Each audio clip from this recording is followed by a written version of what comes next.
Welcome to another episode of Sync Riffs. My name is Charles Levan from Blue Buddha Entertainment, LA-based sync agent. And in the studio today, joining me, I have a very special guest, LA-based music supervisor, Brittany Douziech. Hey, Brittany, how's it going? Good. How are you? I'm doing good. We had the Guild of Music Supervisors Awards about a week back, and then now I know you've been busy with all that you've been doing with your amazing work. And if you know, don't know Brittany, you would have known her for some of her amazing work, working on Project Season 2 of Hulu's Life and Beth, Body Parts, and gonna turn the mic to Brittany to unpack. Tell me about Season 2 of Life and Beth and navigating all the music you had to license, on camera scenes. And I know it was a period piece, flashbacks between present day of Amy Schumer and then going hmm back when she was young. And would love to, this is going to be a great chat about the behind the scenes of licensing music and the historical component and your passion for that. Yeah, there's so much to talk about. um, it's cool getting to work on a show where the time period that the flashbacks are based in are in the 90s, because that's musically when I kind of grew up. So that's always been really fun, a really fun aspect of working on this show. Um, there's so many on cameras this season. There were a lot in season 1 too. I mean, as well. But this season was really special for me because we shot a good chunk of them in New Orleans, which was amazing to go to. I got to be on set. We shot with the Preservation Hall Jazz Band in Preservation Hall. Um, Wow.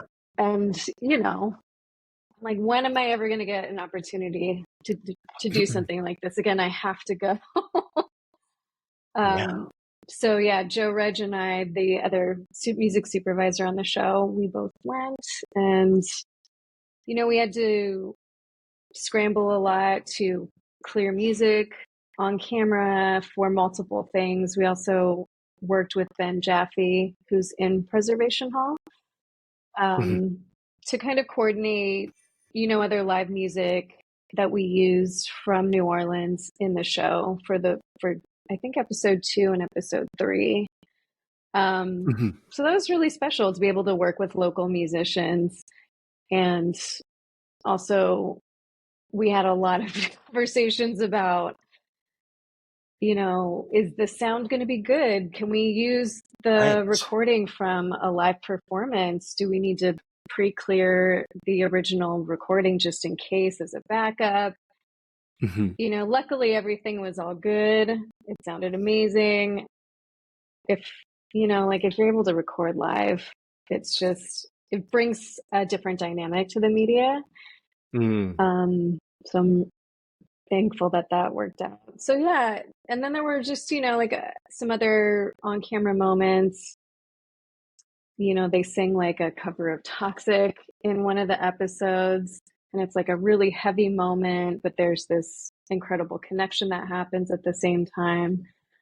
Um, yeah, the music is just, I feel like we're able to be really thoughtful about it. And all of the EPs and, Amy Schumer is also incredibly thoughtful about music. It's just, I feel lucky to work with a team that cares and puts so much thought into that aspect of the show and how it supports the story. That's my long answer to what was it like to work on this. No, I love it. I love it because it's you and I. We both share that, and interestingly enough, small world. Because I know you majored in journalism, and we're both alums of Cal State Northridge, so that's so cool. I Nice. went there, yeah, Matadors. But similarly, yeah, small 2 degrees of separation, and I think I had graduated, and then there's the big earthquake, the Northridge quake, and all that, and so time and place, but you know, Blind Melon, Annie DeFranco, The Far Side. Talk about, oh my, you were taking me back when I was crate digging. I DJ'd in college, and yeah. So tell me about, and I can share on screen because it's just amazing. And to Beach Boys, to Paul Simon, and navigating. If you want to talk about managing, because with that clearance and then the budget with some of the Mhm. evergreen tracks. Yeah, it's a balance. There are definitely some of the larger songs we have. Some of those were written into the script. Some of those we knew we would have just because of the Mhm. nature of the show. And, we want there to be those nostalgic nuggets that bring people into a scene. And Mhm. it's really tricky balancing, like, all right, we know we're probably going to spend like 60,000, maybe more for a bigger song, like Blind Melon or, Paul Simon, or Neil Young. And we've got to Mhm. balance that out with other indie artists from different time periods, both present and the past, which I really love Mhm. doing because I love giving these smaller artists exposure to a new audience, getting them just exposure in general, getting them paid. Like they deserve all of these things because there's so much wonderful music out there that, might not be in the top like 2% of music that everybody knows. So that's Yeah. definitely one of my favorite parts of working on time period content. Yes, yes. And I think, for the uninitiated, because also to go back one step, some of the folks tuning in. So when we use the term on camera, what does that entail? And like you said, so Mm. if a band is playing a track from an artist and it's on camera, what are the finer details of that? So that can kind of mean basically it means somebody's performing music Mhm. visually, whether they're lip syncing to something or if they're playing live. Um, there's, a few different scenarios that can happen. But yeah, it's usually there's some kind of musical performance happening on camera. Okay, very cool, Yeah. very cool. And then, so to your point, if the band was doing a cover of, let's say it was a Beatles track. So then if they're performing a composition from a frontline artist, then of course then the clearance aspect of that cover. Yeah. So if somebody's performing a cover, we would clear the publishing Mhm. and, you know, the writers, it depends, for something like the Beatles, I feel like they're going to say, we want to see the scene, we want to see the script pages, they're probably going to have a lot more say and involvement the larger the artist is. Yeah. Um, but yeah, it's typically just the publishing and you have to let them know that somebody's performing it and how that use is going to be used in the media in Yeah. more detail than you would a regular clearance. Yeah. Yes, yes. To your point, what's the creative like? Is there violence in that scene? What's the music synced up to? Yeah, I can imagine. Those are the things you have to navigate. So then similarly, there Yeah. was a Nora Jones track. How many times have you broken my heart? And if you want to talk about, there were some challenges associated with using that cue. Yeah, so that song was very tricky to clear. Um, it's a Hank Williams cover that Nora Jones did. It was on a compilation album that was released, I believe in 2011. We reached out to all of the appropriate parties we could find, and nobody really knew who could fully sign off on the rights for film and TV. And then, after a lot of back and forth, it kind of seemed like the language just was not adequately fleshed out in the original agreements, Mhm, which is mhm. I've never experienced before. So anyways, we got really lucky. Nora ended up being in the studio at the same time, Oh and wow. she was like, yeah, I'll record a new version for you guys. Yeah. And luckily we had already, kind of talked to everybody and were able to push that through quickly, but we definitely had some backups just in case, but none of them hit quite right. None of them hit the same as Nora Jones. So Um, thankfully that worked out. yeah. Yeah, I can only imagine. And so something, Brittany, tying in through, the through line of working on television productions versus, say, so if you want to talk about the documentary, correct, that you worked on, it took about, I think it was like a 6 year time frame. I think about, yeah, 6 years and then 7 until it was released. Just for me, I know the filmmakers, I think it was 10 years just for them. Wow. But yeah, that Wow. it was a music doc about Mhm. Lee Fields. I don't know. People aren't familiar with him. He sang with Sharon Jones and, kind of came from like the daptone soul world of like Charles Mhm. Bradley. Um, just a really wonderful soul singer that I've been a fan of for a while. Yeah. So, uh, yeah, that was pretty intense to work on a music doc. There's a lot of pre-clearance that happens. So you don't Mhm. know exactly which songs you're going to cut with. So you end up pre-clearing, in my case, I was for potential use. Wow. um, Wow. and he did a lot of live performances. So they shot a lot of concert footage and wanted to be able to have a lot of options to cut with. So Mhm. that Mhm. was just kind of the intense route we had to go down. Yeah. Yeah. Goodness. I mean, that's, you're, Yeah. it's bringing back memories because in the 90s when I was at Capitol, I worked with a reissue label, the Right Stuff Records. So we worked with like Al Green, High Records, so Oh, Memphis cool. Soul. And to your point, I can only imagine, I mean, the level of detail. And that's, I'm glad you brought that point up because the end product that, you know, the storytelling, what you do as a music supervisor, and, you know, the creative is one side, the clearance is the other side.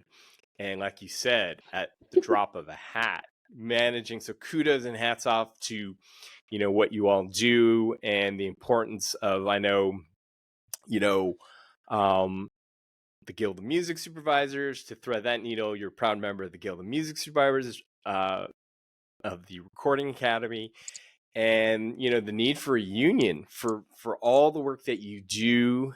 And yeah, it's and to thread the needle going back, correct, Brittany? You started out, was it Mhm. Vice? Tell us a little bit about how you first broke into music supervision. So I actually wanted to be a music journalist and got an internship at a cable channel owned by Fox called Fuel TV. Um, and they had a ton of music content, which was really amazing. We had live musical performances every week and, um, like special featured, like private concerts. We did interviews with artists and bands. We used a ton of really indie music at the time, then blew up afterwards. Sharon Jones being one of those. Um, yeah, it was really great. That's kind of how I got my start. They told me they would let me blog and shoot photos for them. And they were like, we also do this thing called music supervision. That is a job. And I didn't know. That's kind of where I learned about it and just kind of fell in love with it from there and have been there ever since. Yeah. Amazing, amazing. And then, and shout out to, Frankie Pine and the team at Whirly Girl. So when did you link up with Frankie? What were some of the projects working with Whirly Girl? Oh man. So Frankie was my first music supervision internship. Um, Oh, I worked with her and Mandy Collier. like after I left Fuel, I went to Whirly Girl and I worked on Newsroom for HBO with them, Army Wives for ABC, and Nashville, I Oh, think, which cool. was on ABC at the time. Yeah, Mhm. so it was really cool. You know, I just come from journalism, so getting to work on the Newsroom was Yeah. amazing, and they had a healthy music budget, which was nice. And seeing how they navigated on camera stuff and original music in Nashville was super interesting too. Mhm. And then I went in house at a TV production company for, I think, almost 9 years, and then started freelancing with Frankie after that on a ton of stuff. Like one of my favorite projects, I think I worked with her on. Well, there have been a lot, but my two favorite. Let me revise that. Sure. Were, I mean, Daisy Jones and the Six, and Grown. Those are probably my two favorite projects I worked on with Frankie. Yeah, very thankful to her. She's such a amazing mentor. Amazing. Yeah, it's I think back in the day, because Blue Buddha started in about 2002. I think it's been a minute, but Hmm. Army Wives was one of the cues. So yeah, our paths might have almost Oh, crossed back nice. then. But yeah, no, that's so cool. And it's just you know, being us both being here in Los Angeles, it's just 2 degrees of separation. And but yet there's, when I started early days, the number of sync agents were minimal. And then now, one topic to thread that needle, Brittany, is, you know, correct, part and parcel part of your job is, you know, not only are you the liaise between the studios, the showrunners, and then you have to navigate, you've got publishers, labels, sync agents, artists. So, and then there's clearance and then the creative. But you know, that one aspect of, because I can imagine if the rights of a track change, or there's a writer and there's a percentage that was with one major publisher and then it switches. Tell me a little bit, like, sometimes, so researching that and clearing, like, what's an example of something that took in it just because there were, say, 10 writers. I feel like I've blocked those out, but because they're just so intense. I mean, Hmm. the the thing that everybody talks about is how difficult it can be to clear like old school hip hop sometimes, just because certain samples haven't been cleared or it's difficult to find all of the writers. Hmm. Um, it's it's honestly like being a detective. I think that's why my journalism brain loves doing this so much, because you get to go out there and be like a little detective, and Yeah. it's so satisfying when you're able to to find all the information, or you know somehow find somebody's social media or like a random phone Hmm. number for them online somewhere, and you call up this person who has 1% of a song, and either Right. they get back to you or they don't, or they have a grudge against this the track, which has happened to me before as well. Hmm. um Hmm. yeah, it's just it's interesting. It's funny, like sometimes the songs with the most writers, especially if it's on a major, they're not that difficult to clear. Um, Mm. but you'll get into a situation with like an old school song with only two writers on it, and one of them is just completely non-responsive or only replies via snail mail. Like you have to handwrite a letter Wow. to them What? God, or a fax. Yeah, it's I can imagine now, not to add another level of complexity, but correct with estates. If, uh-huh. say, there was a writer and then they pass away, so then correct, safe to say, you had writer or third party. Yeah. And like if you're lucky, there's a contact for that. Or, there's also been cases where sometimes a random company will have bought, the rights, and Mhm. the estate or the songwriter believes that they still hold the rights, but they just didn't understand the deal Interesting. that they signed. Yeah, Wow. it's there's so many shady things that have gone on. and, and Yeah. it's really tough. I definitely feel for a lot of the artists, especially artists of the past, Mhm.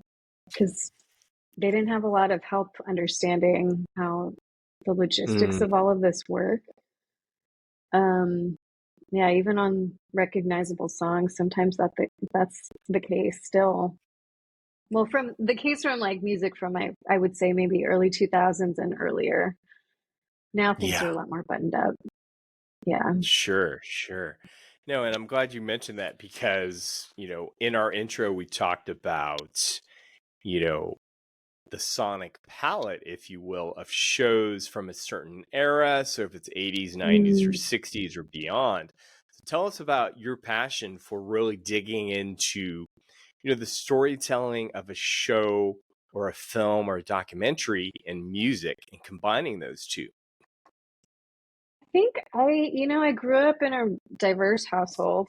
Um, when I was around my mom's family, we grew up around their music from their culture, and also like their love of classic rock, and listening to a lot of vintage music.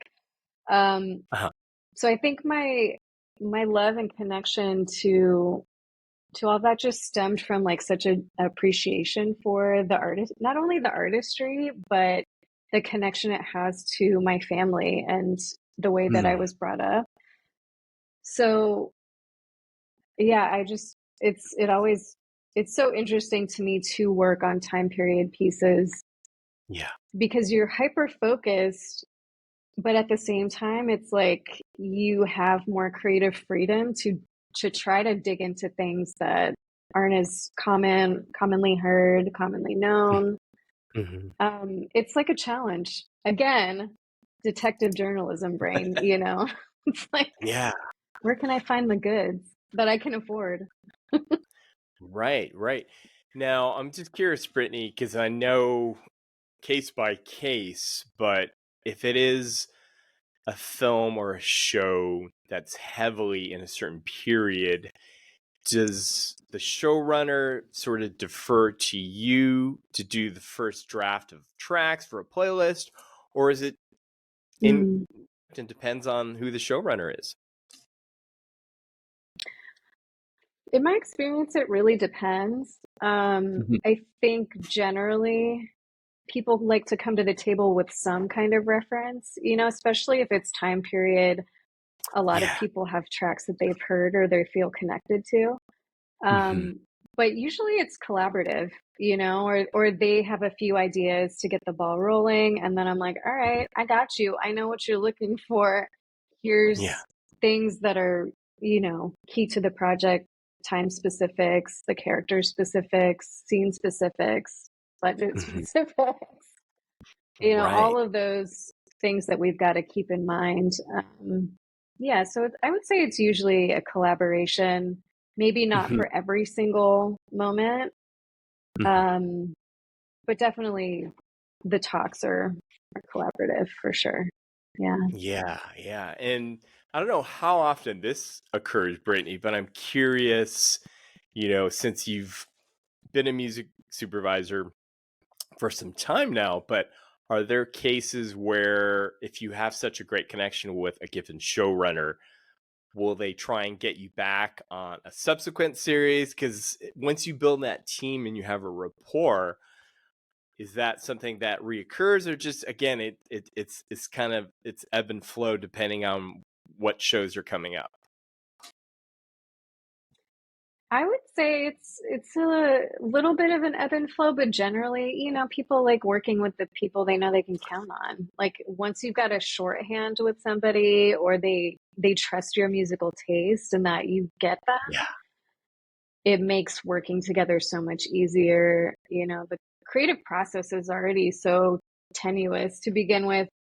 having to start completely fresh with like a new crew, I would Yeah. say would probably not be ideal for me as a director or showrunner. You know, it's like we got to create that safe space. So Right. yeah, I generally they try to keep teams together a bit in the kitchen. Things change, projects Mhm. change. Some music soups might be better suited for this genre of a film, you know, Mhm. depending on people's specialties. So yeah, sometimes there's switch ups here and there. Yeah, yeah, because I can only imagine, you know, not only are you competing with colleagues here based in LA, but sometimes, right, because you could have supervisors around the globe who, right, a supervisor could do with Zoom and post out of the pandemic, being able to, I was having a chat with Ann Klein the other day, and she was saying, like, the benefit of the old days going into the lot and being on set with a showrunner, and then now remotely. But I was just kind of curious, you know, what have you seen? We had the work stoppage 6 months ago, and then now that the things are back, correct? Safe to say it's like a dimmer how fast the pipeline is flowing. Yeah, that's safe. I would say that's safe to say. You know, I was lucky I was still in house for most of 2020, 2021 into part of 2022. Mhm. I mean, it still slowed down for us there too, but yeah, I mean, Yeah. everything went fully remote. Spotting sessions went fully remote, team meetings, and a lot of that for me has stayed the same. Like it's still fully remote. People have the option sometimes to go in. But like Life and Beth, everybody was in New York. I had to remote in from LA. But I'm very thankful that we even have those possibilities, the potential to do that, because I don't think Yeah. those systems were as well oiled before. And now I feel like we've kind of got it down. But Mhm. definitely, things are definitely slow, especially post strike. You know, I think it's going to be a minute before post fully gets rolling and everybody can get sync placements and money and, supervision gigs in the same way that it was before. Yeah. It's gonna Yeah. take us a minute. Yeah. 100%. A lot of patience. And, to our next topic, because I think, you know, being, you know, reading up on your bio and us having a pre-chat, if you will, as far as you're being first generation QWC, if you want to talk about navigating as far as diversity and what you do within the community as far as ensuring opportunities within, whether it's supervision or, but would love to spend some time there. And yeah. Yeah, it's definitely a conversation that I think is really important. It's not always had in all spaces, but I do feel like, yeah, it's something great to talk about.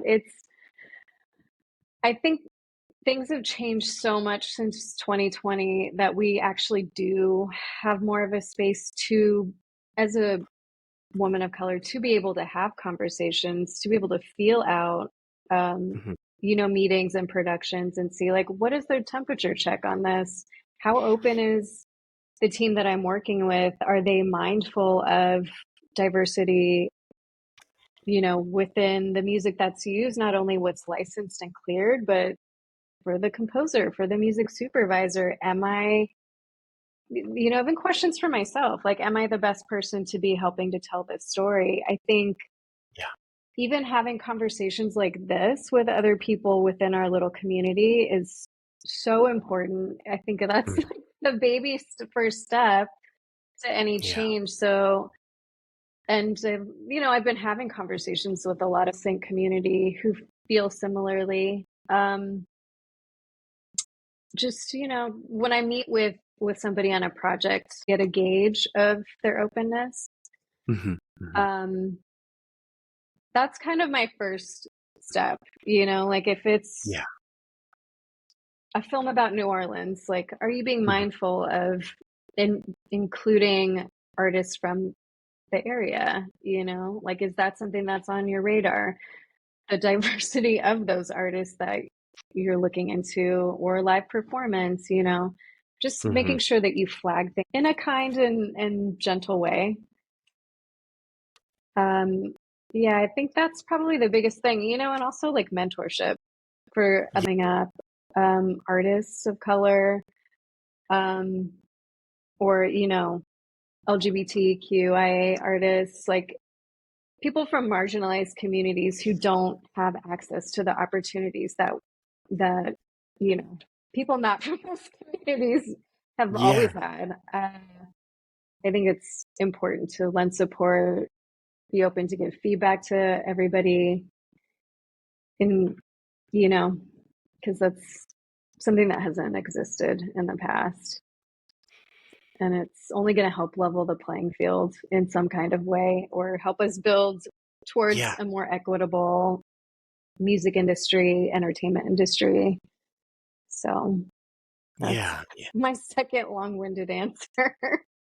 Not at all. Well, some great points, and and Brittany, to dovetail, because similarly, I've had this conversation with whether it was Angela Elias or Rudy Chung, because starting Mm, within the AAPI community back in 2002, and I think with there being more events, whether it's the Guild of Music Supervisors or various conferences, is getting out of our shell, so to speak, and being seen at the events is critical, because hmm. yeah, and I think technology with social media a lot, and I think the pandemic really set us back, where everyone's like, well, I don't like big crowds, and Yeah, yeah, so I agree. That's one thing I totally forgot about, was just visibility. right. Yeah, going to events, being part of groups, building your community of Mhm. support.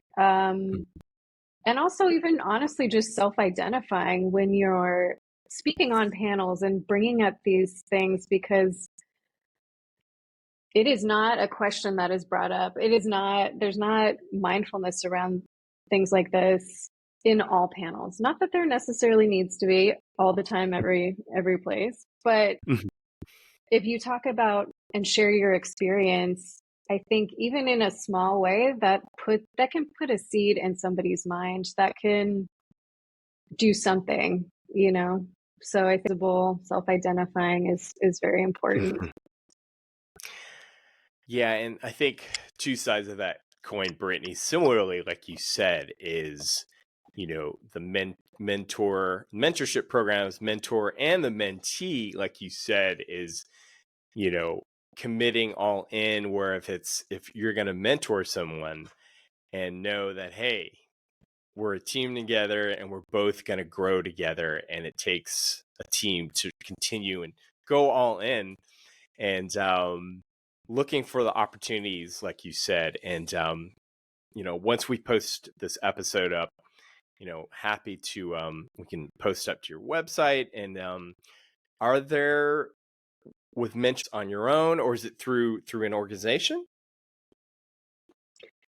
Um, I've definitely done things through the production company I was with, but also Mhm. there have been, um, like smaller people interested in music supervision, baby artists have just hit me up and like, can I Zoom with you? Can we chat? Like, can I learn about your experience? Can we check in once in a while? And that's something that Mm, I've done on my own and I've always been open to do. I've had people do that. It's important to give back to the community.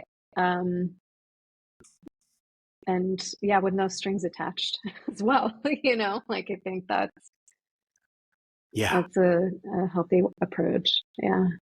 Yes. Yes. No, great points there. And I think to spend time, as far as upcoming projects. I know, correct, with if you want to talk about the long game, and there was, yeah, tell us, and it won an award at South by Southwest. Yeah, it won the Audience Narrative Award last summer or last March. Yeah, it's South by, and it comes out in theaters April 12th. So it's Cool. coming up pretty soon. The trailer's out. Fantastic. A lot of time period music from the 50s. Wow. And it's just kind of like a feel-good sports movie. It's really heartwarming, and it's always, and this is one of the things I love about working on projects like this and documentary films. It's feels so good to work on projects that deal with social justice, with helping to amplify and tell stories about people from marginalized communities, tell the stories of our experiences and who we are Hmm. as people in a more holistic way that's not just, I don't know, in a negative way or from a victim mentality, one note kind of character Mm. driven story. Um, so yeah, it's always great for me to be able to work on that. It's April 12th. Mark the calendars. Very cool. We will definitely Yeah. post info to that, and threading the needle, Brittany. Sort of couple questions we'd love to pose to our guest, and one would be, from the music supervision lane, what would one piece of advice would you have for someone looking to break into music supervision? So hard for me to choose just one. There's so much Sure. advice I would want to say. Um, feel like the two main things would be to network a lot. Mhm. There's so many people in our niche of the industry, and I would like to think most of us are open to sharing our experience and information. Um, and we're cool. Our little community of people is cool, and we just love music. So I would Yeah. say, try to connect with as many people as you can. Just, can I take you to Mhm. coffee? Can we jump on a Zoom? Can I just pick your brain about how this works? How did you get involved? Yeah. Be curious. And then the other side of that would be to try to educate yourself as much as you can about music clearance. Um, Mm.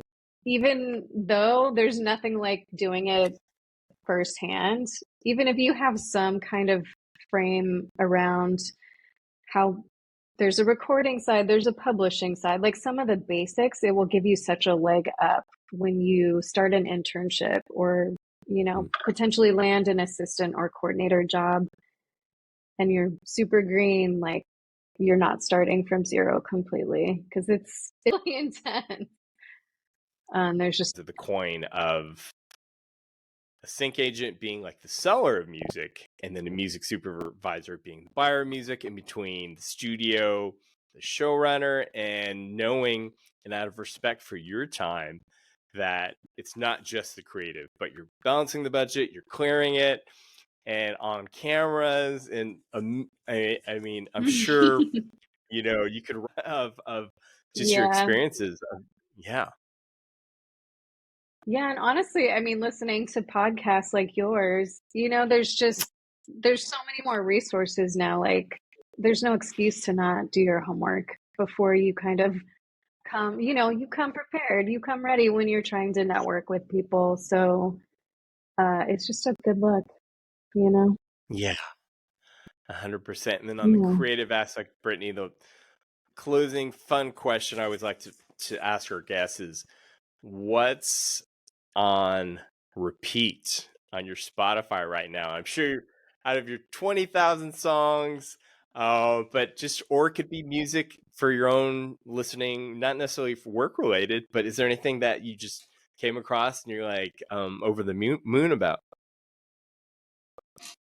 Well, I mean, the things, the two albums that are always on repeat for me the past few years have been like the two newest Burna Boy albums. Like every song is beautiful. It's just Mhm. a really well crafted album. Those are probably my top two right now still. Yeah, not count Burna Boy, but that's gonna be tough. Yeah, it's like you said though, I can only imagine, the amount of music that you're consuming, so to speak, for and being pitched on a daily basis of so that's just one side question. Prioritizing Yeah. your playlist. I'm sure you're a master of you've got your methodology or what's on deck of urgency, I would imagine. Yeah, I mean, when you're busy, there's like no way to keep up with it. Even when you're not busy, there's no way to keep up with it. There's just so much music that we get inundated with as supervisors. Yeah. Um, it it's half organized, half a hot mess, I would say, you know. But yeah, generally I try to keep things as organized as I can in, genres or project specific things, especially if I know like, all right, this is probably getting picked up for another season. I'm going to start shuffling things away as while I'm waiting for the next season of post to start up. So Mm.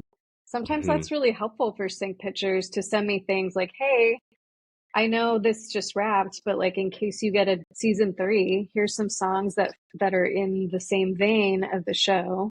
Yeah. Or to have, if you're an artist, to Mhm. watch a show and write things that are similar style, similar same vein, you know, that way you can potentially get placed in the next season. Yeah. Yeah. So that's what I try Creative to tell artists, like listen to the shows you like and try to write similarly. 100%. Great advice. And yeah, but I'm sure we can both relate is sort of like pre-source audio and disc playlist.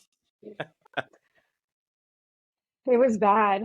And I mean, even during my first internship in the industry, I had to burn everything on CDs. Like it took a stack of 20 CDs. Mm-hmm. Editors were, if they were on the road, they'd have to travel with them. Yeah. I'm very thankful for disco.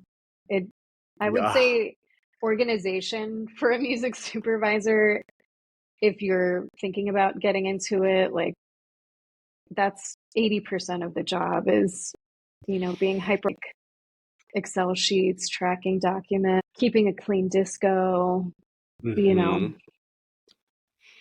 those are always Yeah, the and best soups, I think, are the most organized. yeah, 100%. And just, to thread that needle because you brought it up and I'm just curious, are you one that with your emails, digital mailers that you get, do you save your emails and file them up so that if you're doing a search, you're like, oh, I know that Blue Buddha has a lot of electronic EDM, and then you'll pull up that, or and 'cause that in itself could be you're herding cats because you can have like 10,000 emails. Yeah, that's what I do. I have to organize everything, but also it's so helpful when people send out blasts like that. If they include like Yeah, genre tags or, like sounds like this, it's it makes it a lot faster for us. But I yeah, keep all of that because you never know what you're going to need. And even if the link is down to the music, you know that company has something. So then I can hit them up like, hey, I know you've got 60s jam rock. Can you send me like Mhm. 20 tracks in the next few hours? Yes. Yeah. Time is of I cannot tell you, yeah. And I know every supervisor is different. So, I'm just curious, are not everyone sends out a brief. Are you one who you only reach out to contacts if you're trying to replace a track, or are you what's your methodology collecting playlists and the like? It kind of depends. Like if I'm really slammed, um, and something or a search is very niche and I can't find anything that I already have that I think makes sense or works for the project, then yeah, I send out briefs. Mhm. Also, if we're limited on budget, sometimes that's a lot easier to say, like, hey, this is the range. Can you send me options that would work in this range? I Yeah. think the more specific the request is, the easier it is to send out a pitch. Right. Just because we have so many general options already. Yeah. But, or, if we're prepping for a new season, sometimes we'll blast people and say, "Hey, we're prepping for a new season. Send me everything you've got that's like these three things. Yeah. But I try to Yeah. be more selective about it, and not overly hyper detailed. I like, there to be some wiggle room for people pitching, because you never know what kind of like unexpected gems you can find that people like you guys will send us. Yeah. So 100%. yeah. 100%. But no, thank you for shedding light on that. The topic, the answer varies from super to super. And, but yeah, so, but the time flies by. It was so great to chat with you. And I know that's just like, that's the thing is, in these podcasts, like you said, there's so many layers. We could spend one podcast just talking about season 1 of Life and Beth and clearances. So yeah, it was great just connecting and having an overview of some of your amazing work. And yes, thank you so much for joining us today, Brittany. Yeah, thank you so much for having me. This is so fun. It flew by. Honestly, we could talk for like 2 more hours and I feel like that wouldn't even 100%. uh, 100%.